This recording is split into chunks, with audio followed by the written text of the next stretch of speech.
আজকে 2 বছর যাবত ঈদের একটা জামা কিনতে পারি নাই, পোলাপান করে একটা জামা কিনা দিতে পারি নাই। আসসালামু আলাইকুম।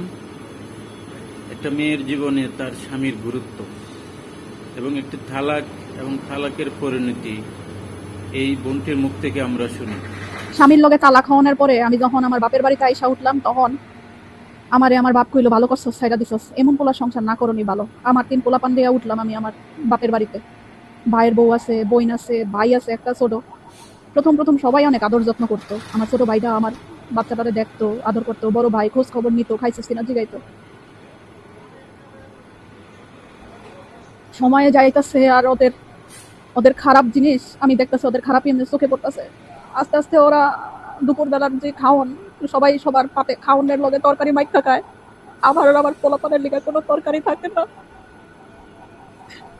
বিকালবেলা নাস্তা থাকে না, ওরা নিজেরা খায়। রাতের বেলা ভাতটা পর্যন্ত থাকে না, রাত্রেবেলার ভাতটা পর্যন্ত থাকে না, রাত্রেবেলার ভাতটা পর্যন্ত পাই না খাইতে। আমি আর আমার 3 বাচ্চা এখন এত বেশি অসহায় হয়ে গেছি, যে খাওয়ানো পাই না। জামাই কাম করতো না, কথা শুনাইতো, এর লিগে আয়া পড়ছিলাম এই বাসায়। জামাইয়ের বাসায় খাওয়ানোর অভাব ছিল না, কিন্তু এই বাসায় খাওয়ানোর কষ্ট করতেছে, পড়ানোর কষ্ট করতেছে। আজকে 2 বছর যাবত ঈদের একটা জামা কিনতে পারি নাই, পোলাপান করে একটা জামা কিনা দিতে পারি নাই।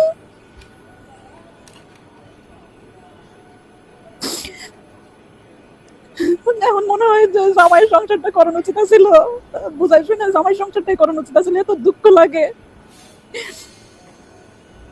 এত দুঃখ লাগে। কত আরেকটা বিয়া কইরা ভালোই আছে, কিন্তু আমি তো একলাই রয়ে গেলাম।